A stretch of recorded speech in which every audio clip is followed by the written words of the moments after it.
নমস্কার বন্ধুরা, আমার হেসেলে জানাই সবাইকে স্বাগত। আজ কি রান্না হচ্ছে দেখে নাও।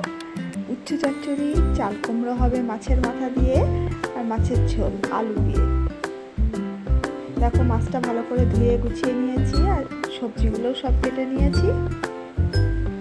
তাহলে রান্নাটা শুরু করে দিয়েছি। এখানে আগে উচ্ছে চচ্চড়িটা আমি বাটি করে নিলাম।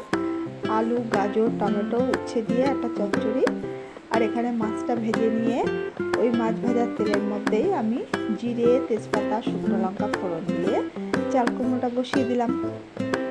চাল কুমড়োটা দিয়ে ভালো করে নাড়াচাড়া করে পরিমাণ মতো হলুদ, লবণ আর একটু মিষ্টি দিলাম।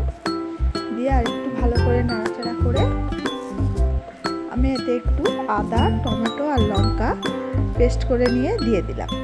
দিয়ে ভালো করে কষিয়ে নিয়ে নামিয়ে দিয়েছি। আর মাছের মুড়োটা দিতে কিন্তু ভুলিনি। আর দেখো মাছের ঝোলটাও বসিয়ে দিয়েছি। একটু পেঁয়াজ ফোড়ন দিয়ে আলুগুলো দিয়ে দিয়েছি। আলুগুলো দিয়ে ভালো করে নাড়াচাড়া করে জিরে, আদা, টমেটো, লঙ্কা পেস্ট করে নিয়ে দিয়েছি। দিয়ে ভালো করে কষিয়ে জল দিয়ে ফুটিয়ে নিয়েছি। তারপর মাছগুলো দিয়ে আর একটু ভালো করে ফুটিয়ে নামিয়ে নিয়েছি। আর ভাতটাও এখানে হয়ে গেছে। এই রান্নাগুলো অবশ্যই তোমরা ট্রাই করে দেখো, আর কমেন্টে কিন্তু জানিও যে কেমন হয়েছে। আর একটা লাইক করে দিও। আর নতুন যারা আছো আমার চ্যানেলটা সাবস্ক্রাইব করে দিও। তাহলে আজকের মতো